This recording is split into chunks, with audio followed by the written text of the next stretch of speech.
Smart chilli powder అన్ని రకాల వంటలకు పచ్చళ్లకు సరైన chilli powder. No colour no chemicals. రా తల్లి రా, అల్లుడితో చెప్పకుండా అలిగొచ్చేసావా? చాలా మంచి పని చేశావు. నా కడుపున పుట్టినందుకు నేను గర్వపడుతున్నాను. దానికి కారకుండైనందుకు నేను సిగ్గుపడుతున్నాను. ఆడపిల్ల అడిగి అత్తవారి నుండి వచ్చేస్తే 4 మంచి మాటలు చెప్పి పంపించాల్సింది పోయి వెనకేసుకొస్తావా వేరు పెనుగా అన్నాడు సుబ్బాయమ్మ భర్త తన భార్యతో. శాంతి, శాంతి. అల్లుడు గారా, రండి రండి. ఏమిటి శాంతి, మాట మాత్రమే చెప్పకుండా వచ్చేసావు? మాట వినని మనిషితో చెప్పి రావాల్సిన అవసరం నాకు లేదు. సర్లే, పద ఇంటికి. ఏ ఇంటికి? మన ఇంటికి. ఇల్లాలి మాటకు విలువలేని ఆ ఇల్లు దాని ఇల్లు ఎలా అవుతుంది? మీరు ఆపుతారా? శాంతి, నువ్వు చిన్న విషయాన్ని పెద్ద విషయం చేస్తున్నావు. చిన్న విషయమా? ఇది చిన్న విషయమా? పెళ్లిలో అది మీతో రాసుకు పూసుకు తిరుగుతుంటే చిన్న విషయం అని సరిపెట్టుకున్నాను. నడి బజార్లో మీరు దాన్ని కౌగులించుకుని ఓదారుస్తున్నానని చెప్తే చిన్న విషయం అని సర్ది చెప్తున్నాను. ఇప్పుడు నా కౌగులి కంటే దాని లోగిలే ముఖ్యం అనుకోవడం చిన్న విషయం అని నేను అనుకోవట్లేదు. శాంతి, ఆ రోజు నాతో Sidney Sheldon, Jeffrey Archer's novel చదివేదాన్ని ఆ మాత్రం నాకు తెలియదా అన్నావు. అంతంతలా పుస్తకాలు చదవడం కాదు, మనుషులను చదవాలి, వాళ్ళ మనసుల్ని అర్థం చేసుకోవాలి. బయలుదేరు. అబ్బో, ఇప్పటికే నిన్ను నీ ఫ్రెండ్ ని ఎక్కువగా అర్థం చేసుకున్నావు. అందుకేనండి చాలా ఎక్కువగా మాట్లాడుతున్నారు. ఏమిటి ఎక్కువ? ఇది మా మొగుడు పిల్లల మధ్య సమస్య, మీరు అనవసరంగా జోక్యం చేసుకోకండి. ఇప్పుడు సమగా ఉందా? శాంతి, ఇంతకీ నువ్వు ఇంటికి వస్తావా రావా? వస్తాను, కానీ ఒక కండిషన్ మీద అయితేనే వస్తాను. ఇక మీరు అనితింటికి వెళ్ళకూడదు, తనతో మాట్లాడకూడదు. అంతేకాదు, మీ ఆ ఫ్రెండ్షిప్ ఆడ ఫ్రెండ్షిప్ పర్మనెంట్ గా కట్ చేసుకుంటేనే వస్తాను. శాంతి, మీరిద్దరు నాకు 2 కళ్ళు లాంటి వాళ్ళు. అందులో కన్ను పొడి చేసుకోమడి ఎలా? ఇవాళ 2 కళ్ళు అంటారు, రేపు 2 ఇళ్ళు అంటారని ఏంటి గ్యారంటీ? ఆహా, అయితే ఫైనల్ గా చెప్తాను విను. అనిత నాకు ఫ్రెండ్. నేను తనతో మాట్లాడతాను, తన ఇంటికి వెళ్తాను, తన బాగోగులు చూస్తాను. నీకు ఇష్టమైతే నాతో రా, లేకపోతే మీకు మీ ప్రత్యేకమైన ఫ్రెండ్ మీద, ప్రత్యేకమైన ఫ్రెండ్షిప్ మీద మోసు తగ్గి పెళ్ళం కావాల్సి వచ్చి నా కాళ్ళ దగ్గరికి వచ్చినప్పుడే నేను వస్తాను. నీకు అంత డెకరేషన్ లేదు. పవిత్రమైన స్నేహానికి అర్థం తెలుసుకుని భర్త లేని ఆడదాని బతుక్కి అర్థం లేదని గ్రహించి నువ్వే వచ్చి నా కాళ్ళు పట్టుకుంటావు. Mind it.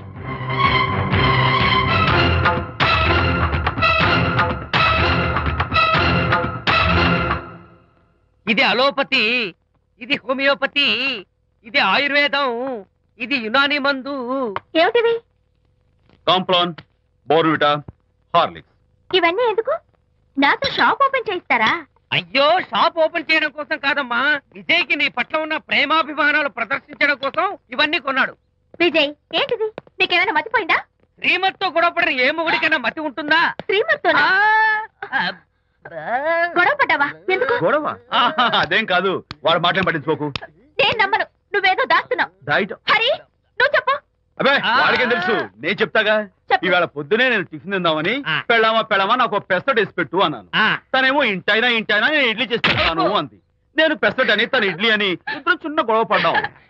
అంతే కదా? అంతే కదరా? అంతే అనుకుంటా. అంతే. నేను ఇంకా ఏదో పెద్ద గొడవని కంగారు పడ్డాను. అనిత, నీ చేత్తోటి ఓ మంచి స్ట్రాంగ్ కాఫీ. నీకు నేను ఇస్తాను కదా, కూర్చున్నావు. హరిశ్చంద్రుడు పోనాడు. అనిత ఉత్తమ మనిషి కాదు, ప్రెగ్నెంట్. అవును, అసలే తన ప్రాబ్లమ్స్ తనకున్నాయి, పైగా మన ప్రాబ్లమ్స్ కూడా చెప్పి వరీ చేయాలా? అబ్బో, తన డెలివరీ అయ్యేంత వరకు తను సంతోషంగా ఉంచడం మన రెస్పాన్సిబిలిటీ. అలాగే. ఇక మీద మన ఇంటి గొడవలు చెప్పావో థ్యాంక్ యూ. అనిత, ఈ మధ్య నువ్వు పెయింటింగ్స్ వేయడం మానేశావు. డెలివరీ అయ్యేంత వరకు బాబును ఊహించుకుంటూ ముద్దొచ్చి పిల్లల బొమ్మలు పెయింట్ చేసావనుకో, చాలా బాగుంటుంది. అలాగే విజయ్. త్వరలో ఆల్ ఇండియా పెయింటింగ్ కాంపిటీషన్ జరగబోతుంది. అందులో నువ్వు కూడా పార్టిసిపేట్ చేసావనుకో, అవార్డు నీకు గ్యారంటీ. నీకు అవార్డు రావాలంటే ఒక చిన్న ఉపాయం ఉంది. ఏమిటిది? ఏముంది, నన్ను బాలకృష్ణుడిగా ఊహించుకుని విచిత్రంగా ఒక బొమ్మ గీయి. అదేమిటో అర్థం కాక మోడర్న్ ఆర్ట్ అనుకుని నీకు ఫస్ట్ ప్రైజ్ ఇస్తాను. సరే, మొయ్ కాఫీ తీసుకో. అయ్యగారు, కోడలు గారు ఇంటి నుంచి వెళ్ళిపోయినాక పదార్థాలు అన్ని ఖాళీ అయిపోయిన గిన్నెలాగా ఇల్లంతా బోసిపోయిందండి. అవునండి, అబ్బాయి గారు కోడలు గారు ఎప్పటికైనా పాలు పంచదారలాగా కలుస్తారంటరా? అందుకేరా భయంకరమైన కుట్ర పంతున్నాను. నువ్వు వెళ్ళి కారులో పెట్టి. అలాగే సార్. అరే నాన్న, ఏంటి నాన్న? నువ్వు ఒకసారి మీ మామగారి ఇంటికి వెళ్ళి రావాలరా. ఏంట్రా అలా మౌనంగా ఉండిపోయావు? ఏం మాట్లాడమే? ఒకసారి నన్ను కాదనుకుని వెళ్ళిపోయిన తర్వాత శాంతి నాకు పెళ్ళాం కాదు, వాళ్ళ నాన్న నాకు మామ కాడు. ఓన్లే మీ మామగారు కాదు, నా ఫ్రెండ్. ఒకసారి మా ఇంటికి వెళ్ళి రావాలి. ఎందుకు? ఎందుకంటే మీ పెళ్ళైన తర్వాత మీ ఇద్దరం కలిసి ఓ చిన్న వ్యాపారం పెట్టాం కదా. ఇప్పుడు మీరిద్దరు విడిపోయారు, మేము కూడా విడిపోవాలనుకుంటున్నాం. అందుకని ఈ డాక్యుమెంట్స్ మీద ఆయన సంతకం పెట్టించురా. ఈ మాత్రం దానికి నేనెందుకు? మళ్ళీ పంపించు. నువ్వు వెళ్తే తప్పేంటి నాన్న? నేను వెళ్ళాలని రూల్ ఏంటి నాన్న? నాన్న నువ్వెందుకు వెళ్ళనంటున్నావో నాకు అర్థమైందే నాన్న. ఏంటన్నా నీకు అర్థమైంది వంకాయ్? అక్కడికి వెళ్ళంగానే చమక్కుమని ఈయన గారి పెళ్ళం కనపడుతుంది. దాంతో వీడి గుండె ఢమక్కుమని కొట్టుకుంటుంది. ఆవిడేమో అని ఓ లుక్ వేస్తుంది. దాంతో వీడు అని జారి బెడ్ అయిపోతాడు. కొంచెం డెకరేషన్ ఎక్కువ అవుతుంది, తగ్గిస్తావా? ఆవిడ అని లుక్ వేస్తే అని జారిపోవడానికి నేను నీలా వీకేం కాదు, స్ట్రాంగ్ విల్ పవర్ ఉన్నవాడిని. అంత తేలిగ్గా బెండ్ అయితే వెళ్ళి సంతకం పెట్టించుకురా నాన్న. అలాగే నాన్న. అది ఇదిగో ఇక్కడి నుంచే బెండ్ అయిపోతున్నావు నాన్న. నో, అది శబాష్. ఇప్పుడు వెళ్ళు. అలాగే అలాగే. మనం అనుకున్నట్టు ఆ పేపర్లను ఇచ్చి పంపించావా? సర్లే, అవి డాక్యుమెంట్లు కాదు, విడాకుల పత్రాలు. అమ్మాయి బెదిరిపోయేట్టు నేను చేస్తాను గానీ చెప్పావు కదరా, నేను చూసుకుంటా. నువ్వు పెట్టాయి. వెరీ గుడ్, ఉంటా. అల్లుడు గారు వచ్చారట్టుంది. ఒరే చంటి, ఎవరో వచ్చారు. నమస్కారం అండి. రండి రండి. అయ్య గారు, మీ అల్లుడు గారు వచ్చారండి. ఏంటి సార్ ఎవరు వచ్చారని చెప్పావు? మీ అల్లుడు గారు వచ్చారని చెప్పారండి. అల్లుడు గారు కాదు, మీ అయ్య గారి ఫ్రెండ్ గారి అబ్బాయి గారు వచ్చారని చెప్పు. అలాగే. ఏం చెప్తావు? అల్లుడు గారు వచ్చారండి. గుడ్. ఏమిటి బాబు ఇలా వచ్చావు? చేతిలో ఆ కాగితాలు ఏమిటి? ఇలా కాగితాలతో వచ్చినందుకు నాకు బాధగానే ఉంది. వివాహం అనేది మనసుకు సంబంధించిన కాంట్రాక్ట్, వ్యాపారం అనేది మనీకి సంబంధించిన కాంట్రాక్ట్. వివాహ బంధంగా చెడిపోయేటట్టు ఉంది కాబట్టి ఫస్ట్ వ్యాపారం కాంట్రాక్ట్ రద్దు చేసుకుందాం అనుకుంటున్నారు మా నాన్నగారు. ఈ డాక్యుమెంట్స్ మీద సంతకాలు పెట్టండి. బాబు, ఏవో చిన్న చిన్న గొడవలు జరిగినంత మాత్రాన, ఏవో చిన్న చిన్న ప్రాబ్లమ్స్ వచ్చినంత మాత్రాన శాశ్వతంగా విడిపోవాలా? అవునండి, విడిపోవడం కన్నా వేరే మార్గం లేదు. సెకండ్ థాట్స్ ఏం లేవా? No second thoughts. విడిపోక తప్పదు. జీవితం ఒక ఆట బాబు. ఇందులో ఫైనల్స్, సెమీఫైనల్స్ అని రెండుంటాయి. పోనీ ఇవి సెమీఫైనల్స్ అనుకుందామా? నో, ఇవే ఫైనల్. ఇంకొక మ్యాచ్ ఏమి ఉండదా మహానుభావ? ఇదే లాస్ట్ అండ్ ఫైనల్ మ్యాచ్. దాదాస్తు గట్టబడింది సార్. అపశకన పక్షి, ఇది ఏమన్నా శుభకార్యం అనుకున్నావా? హలో, వచ్చాడా? మీ వాడు నాన్న, వచ్చాడా? వ్యవహారం నాకు అప్ చెప్పావు కదా, నేను చూసుకుంటాను. మధ్యలో నీ ఫోన్ ఎందుకు? ఏమైనా బెడ్ అయిపోతున్నావేమోనని. నేనే బెండ్ అవట్లేదు. బెండ్ అయ్యే ఉన్నాడు already. No no, I'm straight. సర్లేరా, కుర్రవాడు ఏదో ఆవేశంలో ఉంటే రక్త చెప్పాల్సింది పోయి నువ్వేంటి అసలు? శబ్దాలు ఏం లేవు. వాడి ఇచ్చిన పేపర్ మీద సంతకం పెట్టి పంపించు. మా వాడు ఏమైనా బెడ్ అవుతున్నాడా? మీ వాడు బెండ్ అవుతున్నాడు. నో నో, నేనే బెండ్ అవట్లేదు. సంతకాలు పెట్టకపోతే నీ ఫ్రెండ్ బెండు తీస్తా. కాదనుకుని వెళ్ళిపోయి నీ పెళ్ళం ఏమంటుంది? ఏమంటది? వ్యవహారం ఇంత దూరం వచ్చేసరికి కాళ్ళ కింద భూమి షేకై బేల చూపులు చూస్తుంది. నువ్వే బెడ్ అయిపోకురాయి. ఊరుకురా. అలా గుర్తు తెచ్చుకుంటావు. లేకపోతే ఏంటి అర్థం లేకుండా మాడతావు? నేను బెండ్ అవడం ఏంటి? స్టిఫ్ గా ఉంటాను. కాకపోతే వాళ్ళ అమ్మాయి కాస్త డెకరేషన్ ఇస్తాను. వస్తున్నా. ఎక్కడికి? ఆ మూతి ఇక్కడ పెట్టి మాట్లాడండి. ఏంట్రా ఏంటి ఫోన్ లోని గొడవ? ఇక్కడ మీద మన ఇద్దరి మధ్య బంధుత్వాలు గాని భాగస్వామ్యాలు గాని లేవని సంతకం పెట్టు. రగ్గా, అవన్నీ నేను చెప్పాను అన్నారు. ఫోన్ పెట్టాయి కానివ్వండి. ఏమిటో పిల్లల్ని కన్నావు గానీ వాళ్ళ తలరాతల్ని కన్నావా అని. దీని మీద కూడా పిల్లల్ని చూస్తే అలా, పిల్ల చూస్తే ఇలా. దీని మీద కూడా. ఇక చాలేమో అల్లుడు గారు. అరే, అల్లుడు గారు అంటే మిమ్మల్ని కూడా పిలుతాడేమో. ఇక చాలేమో నా ఫ్రెండ్ గారు అబ్బాయి గారు. చాలదు, ఇప్పుడు సరిపోతుంది. థ్యాంక్స్. ఇక్కడి నుంచి మీకు మాకు, మీ ఇంటికి మా ఇంటికి, మీ మనుషులకి మా మనుషులకి సంబంధాలు కట్. హలో, మీరిద్దరు అన్నా చెల్లెళ్ళా? ఫ్రెండ్సా? ఈ ఇంటికి ఇంట్లో వాళ్ళకి ఫ్రెండ్స్ అన్నా ఫ్రెండ్షిప్ అన్నా అర్థం తెలియదు. కాబట్టి నా మాట విని మీ ఫ్రెండ్షిప్ ని ఈ రోజే కట్ చేసుకోండి. లేకపోతే పెద్ద అయ్యాక నాలా బాధపడాల్సి వస్తుంది. ఏంటి సార్, మొగుడు పిల్లలు విడిపోతుంటే కలపడానికి ప్రయత్నం చేయాలి కానీ మీ ఫ్రెండ్ గారు అబ్బాయి గారు సంతకాలు చేయమన్నారు కదా అని విడాకుల మీద పశ్చిమ సంతకాలు చేసేస్తారా?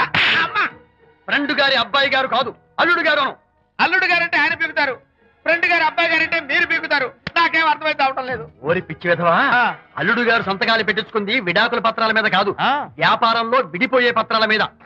నిజంగానా? అంటే అవి బిజినెస్ డాక్యుమెంట్సేనా? అమ్మయ్యా, అప్పుడే అంత రిలీఫ్ ఫీల్ కాకమ్మా. ఇవాళ వ్యాపారంలో విడిపోవటం కోసం వచ్చాడు, రేపొద్దున విడాకుల కోసం వస్తాడు. పంతాలు తగ్గించుకుంటే మంచిది. వాళ్ళకి ఎంత పంట ఉంటే మనకి లేదా? అసలు ఇదంతా నీ వల్లే వచ్చింది, పరికి మాలుందానా అన్నాడు సరళ తండ్రి తన భార్యతో. ఈ నవల్లో కావాలంటే చదువుకో.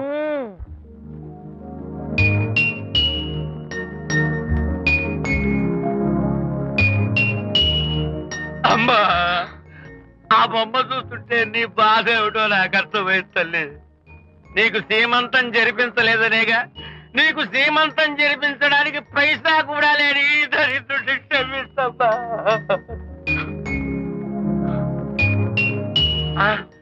నా దగ్గర డబ్బులు లేకపోతేనే నా బంగారు తల్లి, నీ బంగారు గాజులున్నాయిగా, వీటిని అమ్మేసి నీ సీమంతం ఘనంగా జరిపిస్తానమ్మా, ఘనంగా జరిపిస్తాను. అమ్మా సీమంతానికి వచ్చిన వాళ్ళు భర్తే లేని నీకు సీమంతం ఏమిటని కొంతమంది, అసలు నీ భర్త ఏమయ్యాడు అని కొంతమంది అడిగి నిన్ను బాధ పెడతారు. అందుకని వద్దమ్మా, సీమంతం వద్దు వద్దు, దీన్ని కూడా అమ్మేసి ఎక్కడైనా సీమసారా తాగి ఏడుస్తూ బాధపడతా.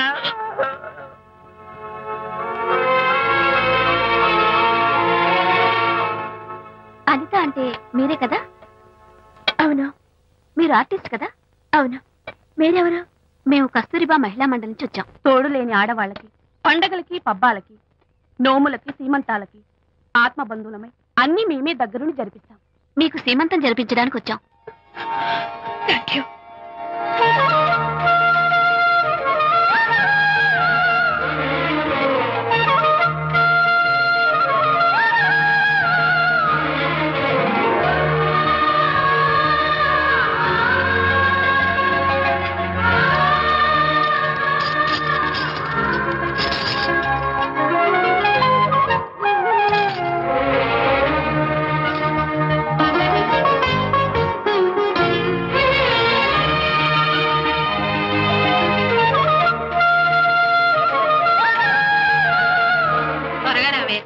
ఒకటి, 2, 4, 6, 8, 10, 15, 18, 19, 20.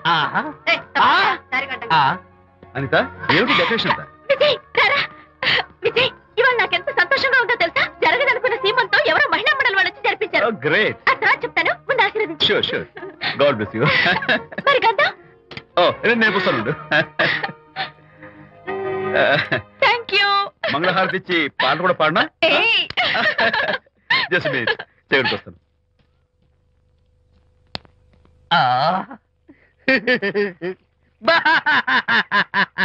అదేంటి, ఎందుకు ఏడుస్తున్నావు?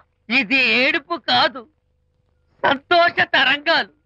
నీ సీమంతం జరగడం కోసం, జరపడం కోసం విజయ్ చేసిన త్యాగాన్ని తలుచుకుంటే నా గుండె చెరువయ్యి ఓట్లో అవుతోంది. 10,000 ఖర్చయితే అయ్యాయి, కానీ మీ అనుబంధాన్ని, ఆత్మీయతను చూడగలిగే అదృష్టం నాకు కలిగింది. 10,000 ఖర్చు అవడం ఏమిటి? నీకెవరూ లేరని నీ సీమంతో చేయడం కోసం మహిళా మండలి వాళ్ళకి డబ్బులిచ్చి ఈ ఏర్పాట్లన్నీ చేశాడు విజయ్. హరిశ్చంద్ర, అనవసరంగా నోరు జారానే. ఈ విషయం విజయ్కి తెలిస్తే నన్ను కాటి కాపర్ని చేస్తాడే. అబ్బా,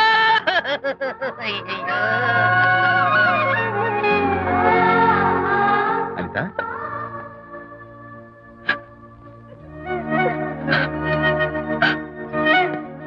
ఏంటిది? విజయ్, నీకు చేతులెత్తి దండం పెట్టాను. నీ ఒళ్ళో పడుకుని ఏడవాళ్ళు. నాకేమర్థం కావడం లేదు. అనిత, ఏమైంది నీకు? నా చిన్నప్పుడే మా అమ్మ చచ్చిపోయింది. అమ్మ ప్రేమ ఎలా ఉంటుందో కూడా నాకు తెలీదు. అమ్మ మనసుతో ఆలోచించి నాకు సీమంతం జరిపించిన నీలో నాకు అమ్మ కనిపిస్తోంది. అనిత, నో, ఈ టైంలో నువ్వు అస్సలు కంటతడి పెట్టకూడదు. ఏంటిది? హాయ్ శాంతి. హాయ్. జంటగా ఉండాల్సిన నిన్ను ఇలా ఒంటరిగా చూస్తుంటే జాలేస్తుంది. సర్దుకుపోతే సంసారం, సర్దుకోకపోతే ఒంటరితనం. నువ్వు అనవసరంగా మీ వారిని అపార్థం చేసుకుంటున్నావేమో అనుకుంటున్నాను. మీరిద్దరూ త్వరలో మళ్ళీ కలవాలని కోరుకుంటున్నాను. Okay, bye.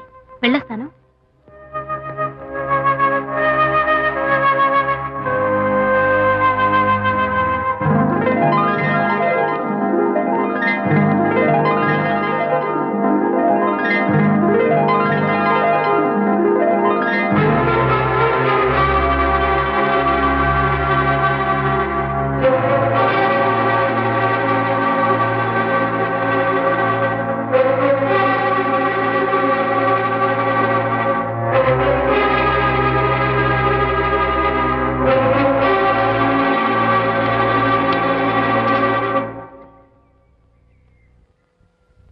బరి తెగించి బజార్లో తిరిగే వరకు వచ్చిందన్నమాట మీ వ్యవహారం. ఈ సమయంలో తనకి వాకింగ్ అవసరమని డాక్టర్ చెప్పారు. అందుకని చేయి పట్టుకుని నడిపిస్తున్నారు. దానికి సిగ్గులేదు సరే, కనీసం మీకన్నా ఉండక్కర్లేదు. నిదానంగా మాట్లాడు, అనిత వింటే బాధపడుతుంది. ఓ, కట్టుకున్న పెళ్ళలో కుమిలి చచ్చిన బాధ లేదు కానీ ఆవిడ మాత్రం బాధపడకూడదు. శాంతి, ఆ విషయం తర్వాత మాట్లాడుకుందాం ప్లీజ్. చేయిన తర్వాత మీ సరదాలు అన్ని పూర్తయిన తర్వాత. శాంతి, నువ్వు అనవసరంగా. ఏంటమ్మా ఏంటి గొడవ? చూడండి, ఈయన నా మొగుడు. ఈ చేతిలో 2 కూల్ డ్రింక్స్ ఉన్నాయి. ఒకటి ఈయనకి, ఇంకోటి ఎవరికి ఇవ్వాలి? మీకే ఇవ్వాలి. కానీ ఆ బుద్ధి ఆయనకి లేదు. ఆ రెండో ఆవిడకి. శాంతి, ఏంటి అలా నువ్వు నోరు మూసుకుంటావా లేదా? మీరెన్ని వేషాలు వేసినా నోరు ముసుకునే కూర్చున్నానండి. ఏమిటి శాంతి? Public nuisance. పబ్లిక్ లో మీరు పచ్చిగా తిరిగితే తప్పలేదు కానీ పబ్లిక్ గా నేను అడిగితే మాత్రం తప్ప. మీ మగాళ్ళే అంత, పైగా మీ అక్రమ శాంతి, చెప్పన ముసుకోండి. శాంతి, అసలు మాట్లాడుకో. దాని మీద అంత మోసంటే నన్నెందుకు పెళ్లి చేసుకున్నారు? పైగా సమర్థించుకోవడం. చిచ్చి. చూడు బాబు, పబ్లిక్ లో భార్యాభర్తలు ఇలా పోట్లాడుకోవడం మంచిది కాదు. ఊరుకోయా, ఇల్లు కాదు ఒకడు ఏడుస్తుంటే ఇంకేదో కాదు ఎవడో ఏడ్చాడంట. మరి చెప్పొచ్చా? వెళ్ళండి. పెద్ద చూసారు డ్రామా. రా తల్లి రా. అల్లుడితో చెప్పకుండా అలిగొచ్చేసావా? చాలా మంచి పని చేశావు. నా కడుపున పుట్టినందుకు నేను గర్వపడుతున్నాను. దానికి కారకుండైనందుకు నేను సిగ్గుపడుతున్నాను.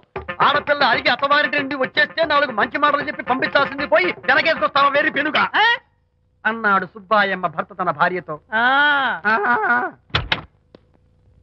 శాంతి, శాంతి. అల్లుడు గారా, రండి. ఏమిటి శాంతి, మాట మాత్రమే చెప్పకుండా వచ్చేసావు? మాట వినని మనిషితో చెప్పి రావాల్సిన అవసరం నాకు లేదు. సర్లే, పద ఇంటికి. ఏ ఇంటికి? మన ఇంటికి. ఇల్లాలి మాటకు విలువలేని ఆ ఇల్లు దాని ఇల్లు ఎలా అవుతుంది? మీరు ఆపుతారా? శాంతి, నువ్వు చిన్న విషయాన్ని పెద్ద విషయం చేస్తున్నావు. చిన్న విషయమా? ఇది చిన్న విషయమా? పెళ్లిలో అది మీతో రాసుకు పూసుకు తిరుగుతుంటే చిన్న విషయమని సరిపెట్టుకున్నాను. నడి బజార్లో మీరు దాన్ని కౌగులించుకుని ఓదారుస్తున్నానని చెప్తే చిన్న విషయమని సర్ది చెప్తున్నాను. ఇప్పుడు నా కౌగులి కంటే దాని లోగిలే ముఖ్యం అనుకోవడం చిన్న విషయమని నేను అనుకోవట్లేదు. శాంతి, ఆ రోజు నాతో Sidney Sheldon, Jeffrey Archer's novel చదివేదాన్ని ఆ మాత్రం నాకు తెలియదా అన్నావు. అంతంతలా పుస్తకాలు చదవడం కాదు, మనుషులు చదవాలి, వాళ్ళ మనసుల్ని అర్థం చేసుకోవాలి. బయలుదేరు. అబ్బో, ఇప్పటికే నిన్ను నీ ఫ్రెండ్ ని ఎక్కువగా అర్థం చేసుకున్నావు. అందుకేనండి చాలా ఎక్కువగా మాట్లాడుతున్నారు. ఏమిటి? ఇది మా మొగుడు పిల్లల మధ్య సమస్య. మీరు అనవసరంగా జోక్యం చేసుకోకండి. ఇప్పుడు సమగా ఉందా? శాంతి, ఇంతకీ నువ్వు ఇంటికి వస్తావా రావా? వస్తాను, కానీ ఒక కండిషన్ మీద అయితేనే వస్తాను. ఇక మీరు అనితింటికి వెళ్ళకూడదు, తనతో మాట్లాడకూడదు. అంతేకాదు, మీ ఆ ఫ్రెండ్షిప్ ఆడ ఫ్రెండ్షిప్ పర్మనెంట్ గా కట్ చేసుకుంటేనే వస్తాను. శాంతి, మీరిద్దరు నాకు 2 కళ్ళు లాంటి వాళ్ళు. అందులో కళ్ళు పొడి చేసుకోమడి ఎలా? ఇవాళ 2 కళ్ళు అంటారు, రేపు 2 ఇళ్ళు అంటారని ఏంటి గ్యారంటీ? ఆహా, అయితే ఫైనల్ గా చెప్తాను విను. అనిత నాకు ఫ్రెండ్. నేను తనతో మాట్లాడతాను, తన ఇంటికి వెళ్తాను, తన బాగోగులు చూస్తాను. నీకు ఇష్టమైతే నాతో రా, లేకపోతే.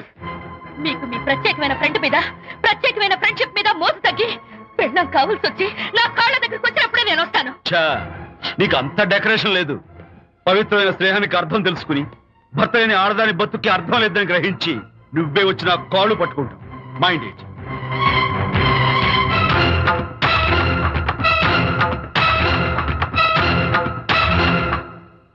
ఇది అలోపతి, ఇది హోమియోపతి, ఇది ఆయుర్వేదం, ఇది యునాని మందు. ఏమిటివి? Complan, Bournvita, Horlicks. ఇవన్నీ ఎందుకు? నాతో షాప్ ఓపెన్ చేయిస్తారా?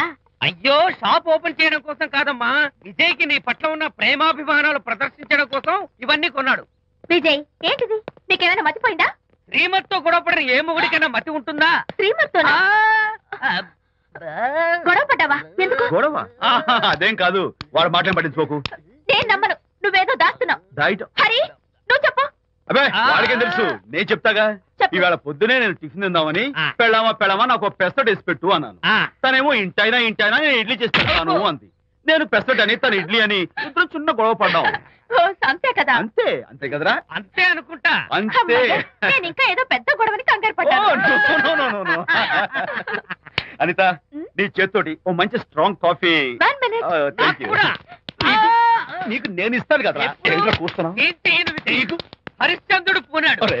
అనిత ఉత్తమ మనిషి కాదు, ప్రెగ్నెంట్. అవును. అసలే తన ప్రాబ్లమ్స్ తనకున్నాయి, పైగా మన ప్రాబ్లమ్స్ కూడా చెప్పి వరీ చేయాలా? అబ్బో, తన డెలివరీ అయ్యేంత వరకు తను సంతోషంగా ఉంచడం మన రెస్పాన్సిబిలిటీ. అలాగే. ఇక మీద మన ఇంటి గొడవలు చెప్పావో ఇక్కడ. Thank you. అనిత, ఈ మధ్య నువ్వు పెయింటింగ్స్ వేయడం మానేశావు. డెలివరీ అయ్యేంత వరకు బాబును ఊహించుకుంటూ ముద్దొచ్చి పిల్లల బొమ్మలు పెయింట్ చేసావనుకో చాలా బాగుంటుంది. అలాగే విజయ్. త్వరలో ఆల్ ఇండియా పెయింటింగ్ కాంపిటీషన్ జరగబోతుంది.